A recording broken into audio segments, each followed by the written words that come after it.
Effectivement, dès juillet l'année dernière, j'avais présenté, alors peut-être que le timing n'était pas le bon, mais je n'avais pas maîtrisé, puisque à ce moment-là, l'affaire dite Benalla a éclaté, et le Sénat, fort heureusement, s'en est emparé, puisque l'Assemblée nationale, en tout cas la commission des lois de l'Assemblée nationale, n'avait pas trouvé utile d'aller au fond de l'affaire, mais le Sénat, lui,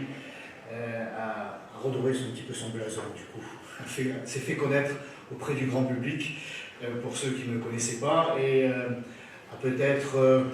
c'est parce que moi je suis un éternel optimiste, hein, je trouve toujours des bonnes raisons à ceux qui ne font pas, n'accomplissent pas leur mission, et bien de les pardonner pendant un certain temps, convaincus qu'ils vont enfin réaliser qu'il est temps de se mettre à l'ouvrage. Le Sénat donc n'a pas saisi cette opportunité que je lui avais présentée en proposant donc l'année dernière au mois de juillet une résolution visant à créer une commission d'enquête parlementaire sur les rapports entre les ONG et les passeurs de migrants en Méditerranée. Depuis 2015, de nombreux acteurs, parce que je veux faire remarquer qu'il ne s'agit pas d'imposer une vision partisane du Rassemblement national. Nous sommes persuadés que nous avons réfléchi dans nos bureaux respectifs, même à Nanterre, non. Nous sommes dans une démarche de saisir les institutions, et donc dans un premier temps le Sénat, avec des représentants de tous bords, et puis aujourd'hui l'Assemblée nationale, pour qu'il y ait, encore une fois, une enquête au-dessus des partis, au-dessus des slogans, au-dessus des campagnes partisanes, pour que lumière soit faite, pour que la vérité soit connue donc, entre ces ONG et ces passeurs, ces mafias, hein, ce sont des mafias, le trafic d'êtres humains. Donc j'avais demandé cette création en juillet l'année dernière, parce qu'il y avait de nombreux acteurs, des institutions administratives, policiers, juridiques, médiatiques, qui depuis quelque temps déjà tiraient la sonnette d'alarme. Je rappellerai l'institution judiciaire, notamment italienne, plusieurs enquêtes ont été ouvertes par la justice italienne, dont 2 ont abouti aux saisies de 2 navires, de 2 ONG, pardon, le Luventa en août 2017 et l'Open Arms en avril 2018. Des interpellations médiatiques, grande enquête du New York Times, au mois de juin 2017, oui, le New York Times, on ne peut pas le soupçonner d'être proche de nos convictions, on va dire, et qui montre que, cette enquête montre que les bateaux des ONG se rapprochaient des côtes libyennes année après année, ce qui constituait évidemment une faute, et une entorse à la loi, des dénonciations, des alertes lancées par la police, et pas nécessairement par la police française, les porte-paroles des gardes-côtes libyens, qui ont été formés d'ailleurs avec des crédits européens, en mai 2017, affirmaient déjà qu'une ONG avait tenté de perturber l'opération des gardes-côtes dans les eaux libyennes en voulant récupérer les migrants sous prétexte que la Libye n'était pas sûre. Alors si c'est là le prétexte, je me demande pourquoi on les fait débarquer à Marseille, parce que question de sécurité à Marseille, n'êtes pas sans savoir que les clandestins aujourd'hui se prennent à coups de sabre, et qu'un clandestin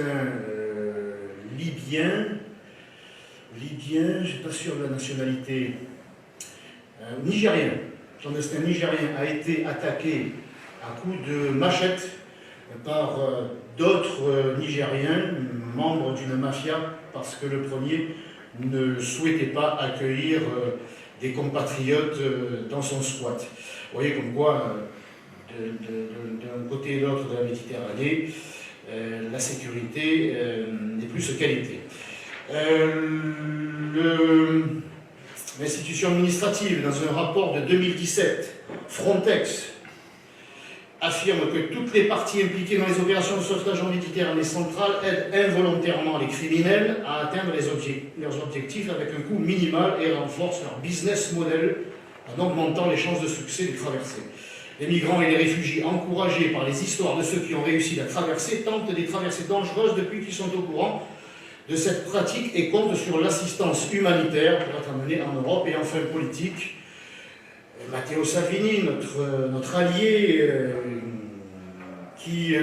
en juin 2018 déclarait, comme me disent les militaires italiens et même les Libyens, les ONG aident les passeurs, consciemment ou pas. Et enfin, alors là, le personnage dont on peut remettre la parole